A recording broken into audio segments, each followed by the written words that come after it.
أستغفر الله ربي وأتوب إليه. أعوذ بالله السميع العليم من الشيطان اللعين الرجيم. بسم الله الرحمن الرحيم. الحمد لله الذي لا يبلغ مدحته القائلون ولا يحصي نعماءه العادون ولا يؤدي حقه المجتهدون، الذي لا يدركه بعض الهمم ولا يناله غوص الفتن جلت عظمته. والصلاة والسلام والتحية والإكرام على البشير النذير السراج المنير الطهر الطاهر الدر الفاخر الألم الظاهر المنصور المؤيد الرسول المسدد سيدنا ونبينا بالقاسم محمد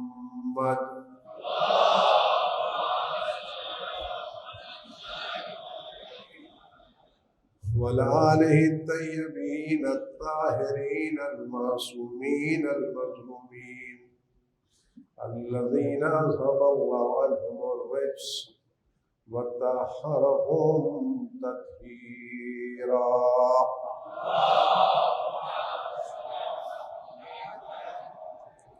سيما على بقية الله في العالمين وخاتم أئمة المعصومين الكهف الحسين وغياث المستر المستكين ملجأ الهاربين وعصمة المعتصمين أرواحنا وأرواح العالمين لتراهم بمقدمه فناء عجل الله تعالى فرجه الشريف واللعنة الدائمة الباقية على أعدائهم وقتلتهم وغاصب حقوقهم أجمعين.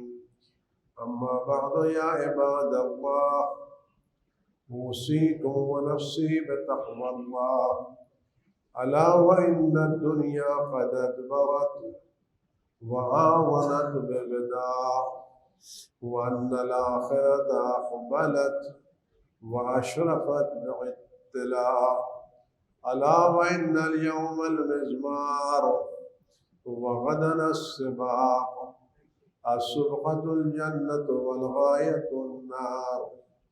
أفلا طائب من خطيته قبل منيته، العامل لنفسه قبل يوم بوسه. عزیزان گرامی، روزہائے شہادت حضرت صدیقہ طاہرہ فاطمہ الزہرا صلوات اللہ سلام علیہا ہے۔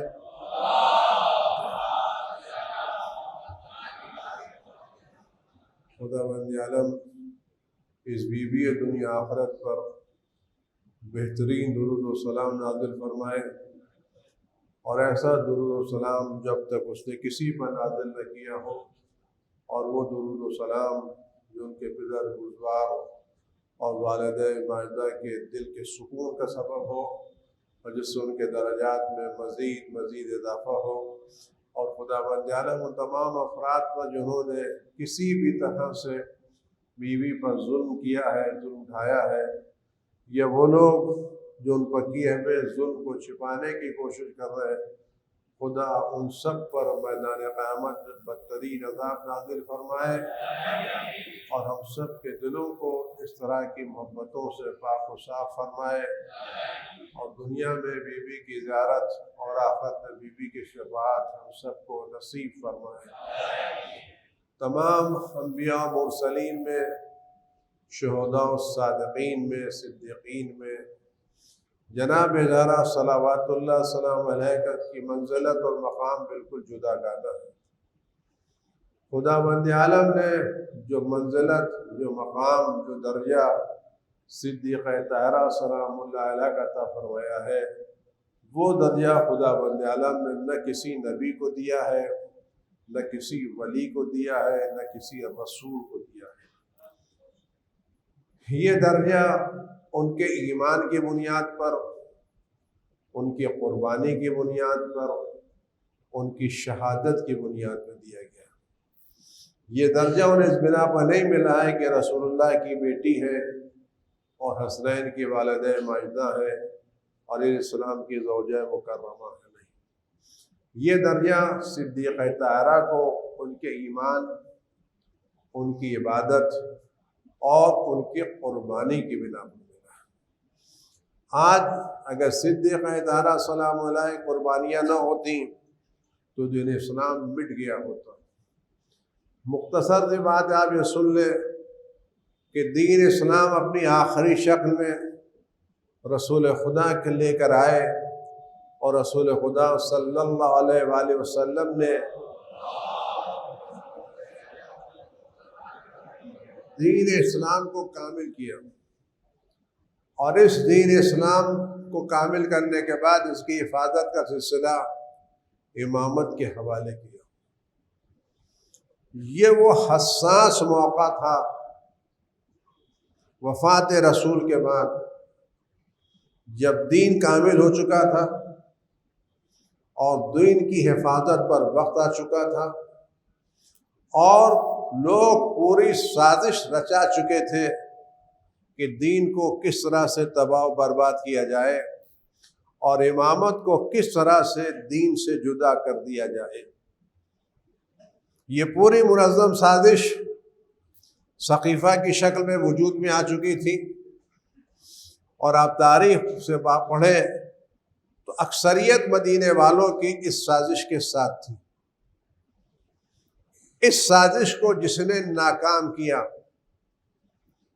اور امامت کی حفاظت کر کے جس نے دین کی حفاظت کی ضمانت لی، وہ صدیقہ طاہرہ صلوات اللہ سلام علیہ کی ذات بابرکت ہے۔ اگر آپ نے اس وقت، جس وقت انسان سانس نہیں لے سکتا ہے، ہوش و حواس نہیں رہتے ہیں، اس حساس موقع پر جب پسلی ٹوٹ چکی تھی، سینے میں کیل لگی ہوئی تھی، بازو پہ نیر کے نشانات تھے، اور بچے کی شہادت ہو چکی تھی، ایسے موقع پر ہلنا جلنا مشکل ہوتا ہے۔ اور یہ وہ موقع تھا جب پوری امت علی علیہ السلام کے قتل پر مجتمع ہو چکی تھی اور علی کو گھیرے ہوئے کھڑی ہوئی تھی۔ اگر اس وقت صدیقہ طاہرہ اپنا سارا درد و غم بھلا کر کے، بیٹے کی شہادت کو بھلا کر کے کھڑی نہ ہوتی اور وہ تاریخی اقدام آپ نے نہ کیا ہوتا، تو اس وقت دین اسلام کا نام و نشان باقی نہ رہتا۔ آپ نے اس وقت نہ صرف امامت کو بچایا، رسالت کو بچایا، توحید کو بچایا، اور آپ نے یہ کارنامے دیکھے خداوند عالم نے آپ کے قربانیوں کی بنا پر، آپ کی شہادت کی بنا پر آپ کو وہ درجہ دیا ہے جو کسی کو درجہ اللہ تعالیٰ نے عطا نہیں فرمایا۔ آپ غور کریں، امام جعفر صادق علیہ الصلوۃ والسلام فرماتے ہیں،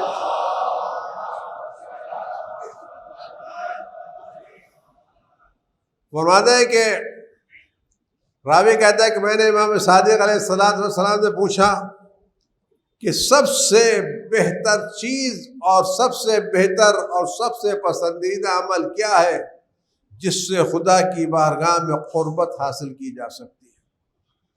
وہ کون سا عمل ہے جو خداوند عالم کی بارگاہ میں سب سے پسندیدہ ہے اور جس پسندیدہ عمل سے خدا کی بارگاہ میں قربت حاصل فرماتی ہے ہو جاتی؟ فرماتے ہیں ما عالم شیئن بعد المعرفت افضل من هذه الصلاۃ فرماتے کہ میں معرفت خدا کے بعد کسی چیز کو نہیں جانتا جو خدا بند عالم کی بارگاہ میں قربت کا ذریعہ ہو مگر یہ نماز۔ سب سے زیادہ جو چیز انسان کو خدا کی بارگاہ میں قریب کر سکتی ہے اور قریب کرتی ہے وہ یہ نماز۔ فرماتے کیا تم نے نہیں دیکھا کہ خدا بند عالم نے جناب عیسیٰ ابن مریم سے فرمایا تھا اوصانی بالصلاۃ والزکوٰۃ ما دمت حیا، خدا بند عالم نے مجھے وصیت کی ہے، مجھے حکم دیا ہے کہ جب تک میں زندہ رہوں نماز پڑھتا رہوں اور زکوٰۃ ادا کرتا رہوں۔ خدا بند عالم کے نزدیک سب سے عظیم کام نماز ہے۔ یہ نماز خدا کی بارگاہ میں تحفہ ہے، خدا کی بارگاہ میں ہدیہ ہے، خدا کی بارگاہ میں قربت ہے۔ یہ نماز کوئی معمولی چیز نہیں ہے جس کو ہم نظر انداز کر دیں، یہ عادت نہیں ہے، یہ خدا کی بارگاہ میں بندے کی حاضری ہے۔ اس سے گناہیں دور ہوتی ہیں، انسان خدا کی بارگاہ میں قریب سے قریب تر ہوتا ہے۔ فرماتے کہ سئل عن النبی صلی اللہ علیہ وسلم، پیغمبر اکرم صلی اللہ علیہ وسلم سے نماز کے بارے میں پوچھا گیا، فرماتے بالصلاۃ یبلغ العبد الی الدرجۃ العلیٰ، نماز کے ذریعے کوئی بندہ بلند ترین درجے پر پہنچ سکتا ہے۔ یہ نماز ہم جب خدا کی بارگاہ میں ادا کرنے آئے تو دو ٹکر نہیں مارنا ہے، اپنے کو عظیم ترین خدا کی بارگاہ میں کھڑے ہوئے محسوس کرنا ہے۔ یہ نماز ٹیپ ریکارڈ نہیں ہے، یہ نماز بہترین عمل ہے نفس کی پاکیزگی کے لیے، گناہوں کی بخشش کے لیے۔ ایک روایت میں پیغمبر اکرم صلی اللہ علیہ وسلم نے فرمایا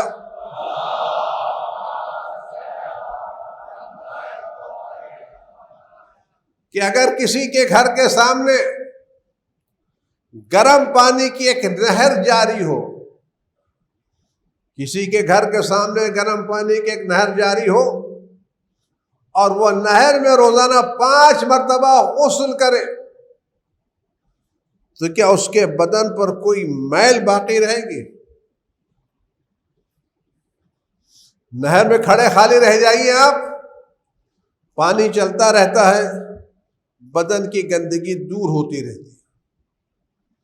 اگر کسی کے گھر کے سامنے گرم پانی کی نہر ہو اور وہ اس نہر میں روزانہ 5 مرتبہ غسل کرے تو کیا اس کے بدن پر کوئی گندگی کوئی میل باقی رہے گی؟ کہ جس رات یہ 5 مرتبہ غسل کرنے کے بعد بدن میں کوئی میل باقی نہیں رہتی، اس رات جو شخص دن میں 5 مرتبہ نماز پڑھتا ہے اس کے نام اعمال میں کوئی گناہ باقی نہیں رہتی۔ آدمی جب صبح کی نماز کے بعد ظہر کی نماز پڑھتا ہے، کہ جب ظہر کی نماز میں کھڑا ہوتا ہے تو وہ گناہیں جو صبح سے لے کے ظہر تک انجام دہی ہے وہ معاف ہو جاتی ہیں، اور جب مغرب میں کھڑا ہوتا ہے تو وہ نماز وہ گناہیں جو مغرب ظہر سے لے کے مغرب تک انجام دی ہیں وہ معاف کر دی جاتی ہیں، اور جب صبح کے لیے کھڑا ہوتا ہے تو گناہیں جو مغرب سے لے کے اس نے صبح تک انجام دی ہیں وہ معاف کر دی جاتی ہیں۔ آج اگر ہمارے اور آپ کے پاس ذرا سا لون باقی ہو اور ہم سے مطالبہ کیا جا رہا ادا کرو ادا کرو ادا کرو، تو ہماری رات کی نیندیں خراب ہو جاتی ہیں، ٹینشن بڑھ جاتا ہے، بلڈ پریشر بڑھ جاتا ہے، شوگر ہو جاتی ہے، ہارٹ کی بیماری ہو جاتی ہے۔ تو 1000 روپے کا لون 1 لاکھ لون باقی اگر ادا نہ ہو اور مانگنے والا بار بار فون کرے تو کیسا ٹینشن بڑھ جاتا ہے۔ لیکن اگر ہمارے پاس گناہوں کا بوجھ پڑا ہوا ہے تو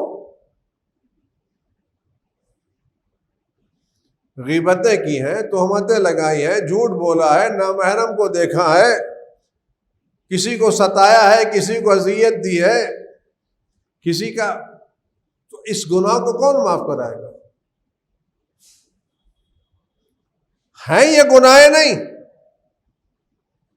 کہتے نماز، 2 وقت کی نماز درمیانی گناہوں کی بخشش کا ذریعہ ہے۔ لہذا یہ نماز خدا کی بارگاہ میں سب سے عظیم چیز ہے جو تحفے کے طور پر پیش کی جاتی ہے۔ ہماری نمازیں کیا اور ہم کیا؟ ائمہ معصومین کے بارے میں ملتا ہے کہ مسلسل نمازیں پڑھتے رہتے تھے۔ علیہ السلام رات بھر نمازیں پڑھتے تھے۔ کربلا کے شہداء شب عاشور نماز شب پڑھ رہے تھے۔ جناب زینب سلام اللہ علیہا قید میں نماز شب ترک نہیں کرتی تھی، جبکہ درجات کتنے بلند تھے۔ شریکت الحسین تھی، امامت کی امانتیں ان کے پاس تھیں، سید سجاد ان کو سند دی تھی، پھوپھی اماں آپ وہ عالمہ ہیں جس کو کسی نے تعلیم نہیں دی ہے، اور آپ وہ سمجھدار ہیں جس کو کسی نے سمجھایا نہیں ہے، لیکن اس کے باوجود قید و مند بھی جناب زینب کی نماز شب نہیں چھوٹتی تھی۔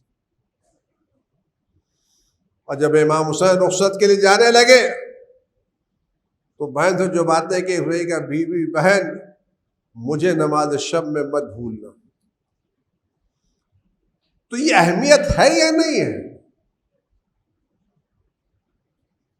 خدا نے بلا وجہ نماز واجب نہیں فرماتے، اس میں تسبیح ہے، تحلیل ہے، تمہید ہے، تکبیر ہے، لا سبحان اللہ، لا الہ الا اللہ، الحمدللہ، اللہ اکبر ہے، سبحان قدوس ہے۔ یہ نماز تمام عبادتوں کا مجموعہ ہے۔ اب آپ غور فرمائیں، کس کی نماز؟ معصوم کی نماز، جن کی ایک نماز تو بڑی بات ہے، معصوم کی نماز کی ایک تکبیر بھی پوری دنیا کی ساری نمازوں پر بھاری ہے۔ دیکھیے وہ تکبیر جو معرفت کے ساتھ ادا کی جاتی ہے، وہ تکبیر جو خلوص دل کے ساتھ ادا کی جاتی ہے، وہ ایک تکبیر ہزاروں نمازوں پر بھاری ہے۔ وہ معصومین جب نماز پڑھتے تھے ہماری طرح نہیں پڑھتے تھے، وہ باقاعدہ اللہ کی بارگاہ میں ایسے آتے تھے جیسے واقعی گڑ گڑا رہے ہو، رو رہے ہو، کانپتے تھے، چہرے کا رنگ بدل جاتا تھا۔ یہ گناہوں کی بنا پر نہیں، خطاؤں کی بنا پر نہیں، وہ تو معصوم تھے۔ معرفت خدا جب ان کے نازلوں میں آتی تھی تو جب نماز میں کھڑے ہوتے تھے تو خدا کی معرفت ان کے دلوں کے سامنے جلوہ ہوتی تھی، اور اس معرفت کے سامنے خود کو لرزتا ہوا محسوس کرتے تھے۔ امام حسن علیہ السلام جب نماز کے لیے کھڑے تو بات کی بات وضو کرتے تھے تو کانپتے تھے۔ ہم وضو کرتے ہوئے معلوم کیسی کیسی باتیں کرتے رہتے ہیں، وضو بھی ہوتا رہتا ہے، ان سے بھی باتیں، ان سے بھی باتیں، یہاں بھی باتیں، وہاں بھی باتیں، یہ بھی احساس نہیں ہوتا کہ ہم واقعی چہرہ دھو رہے ہیں۔ تو جس چہرے کو دھو رہے ہیں خدا کی بارگاہ میں جانے کے لیے، اس سے خالی یہ پیشانی تو پاک ہوگی، اس پیشانی کے اندر جو خرافات ہے وہ کیسے پاک ہوگی؟ آیا ہم خدا کی بارگاہ میں صرف یہ ہڈی والی پیشانی جھکانے جا رہے ہیں یا اپنے خیالات کو جھکانے جا رہے ہیں؟ ہمارا بدن اللہ کی بارگاہ میں حاضر ہو رہا ہے یا ہم حاضر ہو رہے ہیں؟ پیغمبر فرماتے جب سجدہ فرماتے گا میں سجدہ کروں، میرا خیال، میرا وہم، میرا رویا رویا تیری بارگاہ میں سجدہ کر رہا ہے، میں صرف سر نہیں جھکا رہا ہوں، میرے ذہن کے خیالات تیری بارگاہ میں سر تسلیم خم کیے ہوئے، میرا رویا رویا تیری بارگاہ میں سر جھکائے ہوئے ہے۔ تو معصوم کہ ایک نماز پوری کائنات کی زندگی بھر کی نمازوں پر بھاری. اب آپ غور کریں، حضرت امام جعفر صادق علیہ الصلوۃ والسلام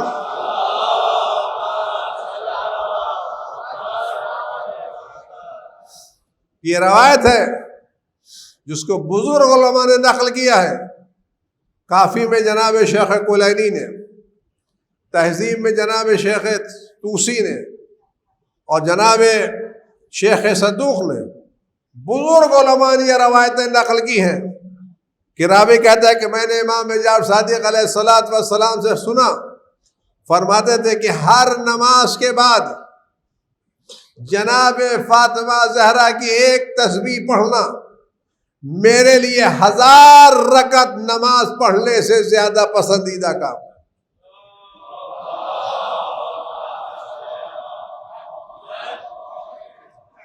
1000 رکعت نماز. آپ غور کریں، 1000 رکعت نماز میں اگر ہر رکعت میں ایک سورہ الحمد تو 1000 سورہ الحمد. اگر ایک قل اللہ تو 1000 قل اللہ. قرآن کہتا ہے اس نے قرآن کے برابر ہے، اور جس نے 3 مرتبہ سورہ قل اللہ کی تلاوت کی اس نے پورے قرآن کی تلاوت کی. تو 399 مرتبہ قرآن پڑھنا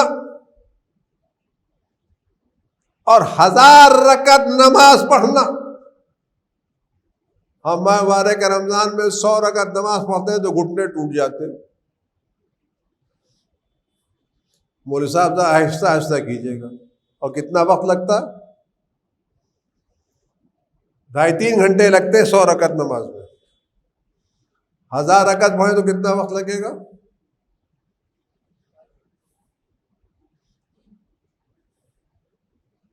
بولیے تو 24 گھنٹے لگ جائیں گے. اور ایک جناب ذرا سلام علیہ کہ آپ تسبیح پڑھیے کتنا وقت لگے گا؟ 2 منٹ بھی نہیں لگے گا. تو یہ ایک تسبیح جو 2 منٹ سے زیادہ کا وقت نہیں لیتی، یہ امام صادق فرماتے میری 1000 رکعت سے زیادہ مجھے پسند ہے. تو یہ کیوں؟ اس بنا پر یہ تسبیح جس سے منسوب ہے وہ خدا کی بارگاہ میں بلند درجہ رکھتی ہے. جس کی ایک تسبیح 1000 رکعت نمازوں پر بھاری ہے. کیوں؟ جناب زہرا کی عظمت کی بنا پر. اور آج کل ہمیں تسبیح زیادہ قاعدے سے پڑھنا چاہیے. جلدی جلدی سبحان اللہ سبحان اللہ سبحان اللہ سبحان اللہ سبحان اللہ. صحیح سبحان اللہ تھوڑی ہے، سبحان اللہ ہے، سبحان اللہ ہے، سبحان اللہ، اللہ اکبر اللہ اکبر اللہ اللہ اللہ. نہ اللہ نکلتا ہے نہ اکبر نکلتا ہے. الحمدللہ الحمدللہ الحمدللہ الحمدللہ. یہ کیا ہے؟ الحمدللہ. آپ غور کریں، اگر آپ کے پاس کمپیوٹر ہے اور پاسورڈ ہے اور اس پاسورڈ میں ایک ڈاٹ ادھر سے ادھر ہو جائے تو کیا سائٹ کھلے گی؟ سائٹ اس وقت کھلے گی جب پورا پرفیکٹ پاسورڈ ادا کیا جائے. یہ تسبیح اسی وقت ثواب دے گی جب صحیح طور سے پڑھی جائے. اللہ اکبر اللہ اکبر اللہ اکبر الحمدللہ الحمدللہ الحمدللہ سبحان اللہ سبحان اللہ سبحان اللہ اللہ اللہ. یہ اللہ کی تسبیح تھوڑی ہے. یہ آپ کچھ اور پڑھ رہے ہیں، تسبیح جناب زہرا نہیں پڑھ رہے ہیں. تسبیح جناب زہرا توجہ کے ساتھ جب آپ کہتے ہیں اللہ اکبر، جب کسی کی بڑائی کا احساس کر رہے ہیں تو اپنوں کو چھوٹا سمجھ کے کہیے اللہ اکبر. جب کہتے ہیں الحمدللہ کہہ رہے ہیں تو الحمدللہ کہتے ہوئے احساس کیجئے کتنی نعمتیں ہیں جو اللہ نے ہم کو دی ہیں. اور جب سبحان اللہ کہہ رہے ہیں تو یاد رکھیں یقین کتنی چیزیں ہیں جن برائیوں سے خدا پاک و سب پروردگار ہر برائی سے تو پاک ہے اور میں ہر برائی کا مجموعہ. دل سے سبحان اللہ. یہ سبحان اللہ کیا ہے؟ آج ہم وقت نہیں نکال پاتے. کیوں؟ عظمت جناب زہرا ہے. اگر ایک تسبیح عظمت رکھتی ہے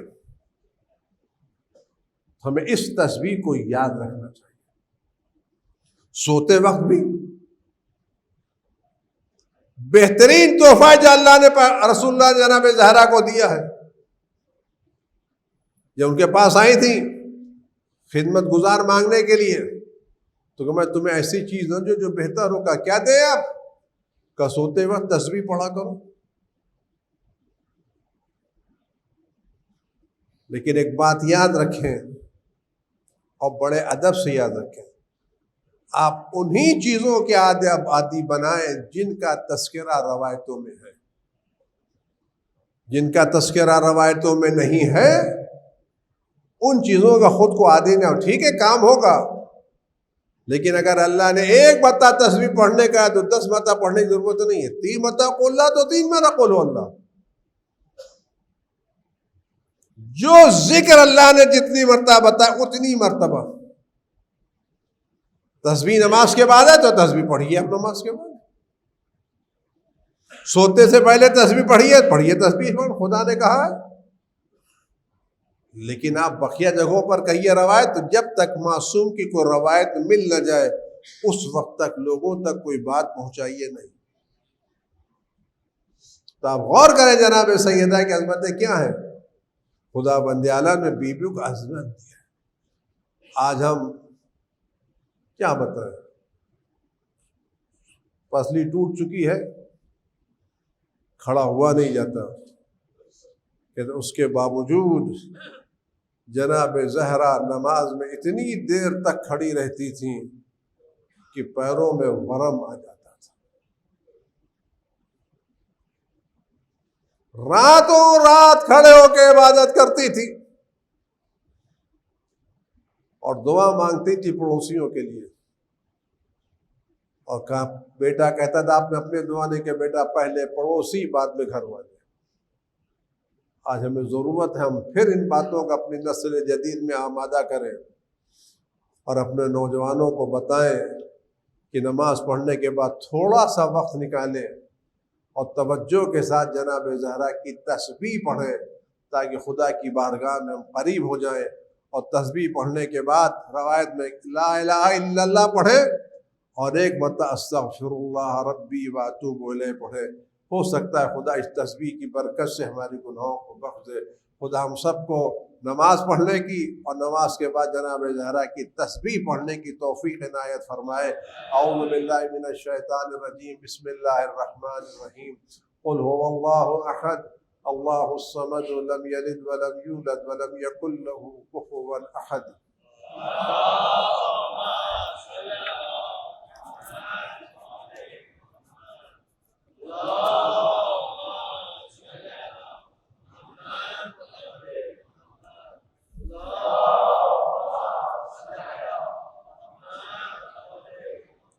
اعوذ باللہ من الشیطان الرجیم, بسم اللہ الرحمن الرحیم. الحمد للہ رب العالمین والصلاة والسلام علی اشرف الانبیاء والمرسلین سیدنا و نبینا بالقاسم محمد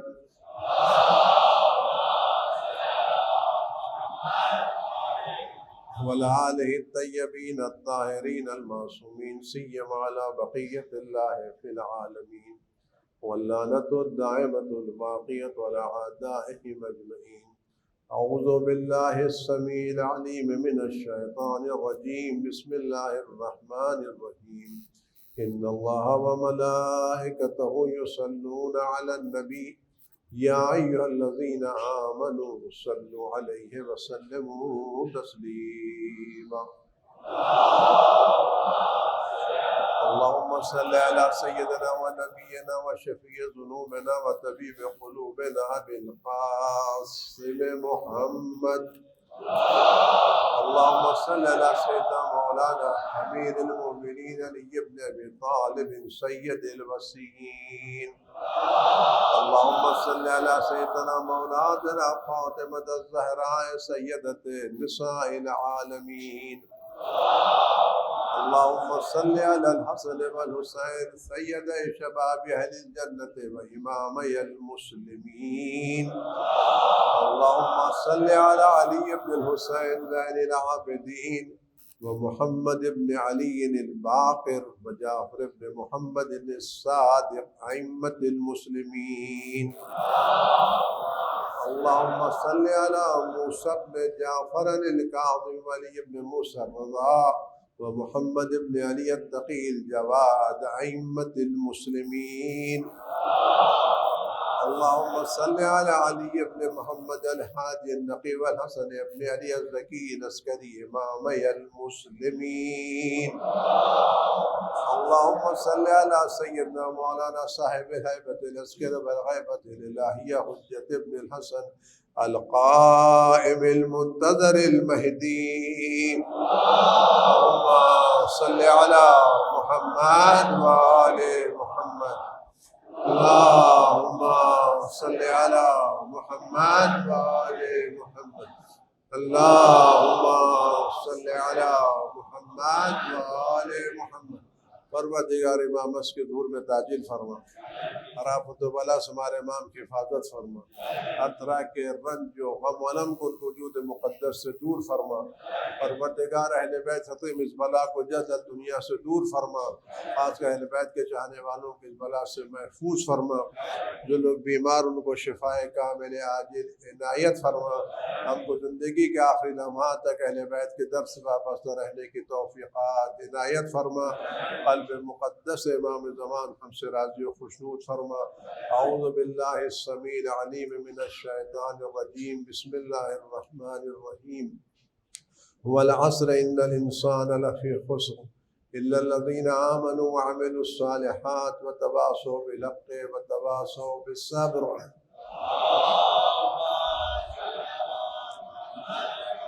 امام کی سلامتی کے لیے خاص کر بیماروں کی شفا، خاص 2-3 بیمار ہیں جنہوں نے التماس سے دعا کی ہے، بہت تکلیف میں ہے، کسی کی گردے میں ہے، کسی کے بچوں کے کینسر ہے، ان تمام بیماروں کی شفا کامل عاجل کے لیے اور اس بلا سے سارے مومنین کی حفاظت کے لیے بسم اللہ الرحمن الرحیم۔ امن یجیب المضطر اذا دعاہ ویکشف السوء، امن یجیب المضطر اذا دعاہ ویکشف السوء، امن یجیب المضطر اذا دعاہ ویکشف السوء، امن یجیب المضطر اذا دعاہ ویکشف السوء، امن یجیب المضطر اذا دعاہ ویکشف السوء۔ اور خالی ایک بات ہے، دیکھیں یہ وبا پھیل رہی ہے، میں آپ سے دستبستہ التماس کرتا ہوں پلیز احتیاط برتیے، بے احتیاطی مت کیجیے، جذبات میں مت آئیے، اور جو احتیاطی تدابیر ہے، ماسک پہننا ہے، لوگوں سے دوری رکھنا ہے، اور جب تک یہ بلا پوری طرح سے نہیں دور ہو جاتی دوسروں سے مسافر وغیرہ بھی مت کیجیے۔ مستحب ضرور ہے، لیکن خدا نخواستہ اگر کسی سے منتقل ہو جائے گی تو یہ مستحب ہو سکتا ہے کسی کی تکلیف کا سبب بن جائے۔ مستحب اسی وقت تک مستحب رہتا ہے جب کسی دوسرے کی تکلیف کا سبب نہ بنے۔ تو امید ہے کہ آپ حضرات ضرور خیال رکھیں گے تاکہ یہ نمازیں، یہ مسجدیں اسی طرح سے آباد رہیں، ہماری بے احتیاطیاں ہماری نمازوں پر پابندی نہ عائد کریں، نہ ہماری مجلسوں پر۔ امید ہے کہ آپ خدا اور رسول کی خاطر پوری طرح سے احتیاط کریں گے اور ذرہ برابر کوتاہی نہیں کریں گے۔ اور محمد اور آل محمد صلوات۔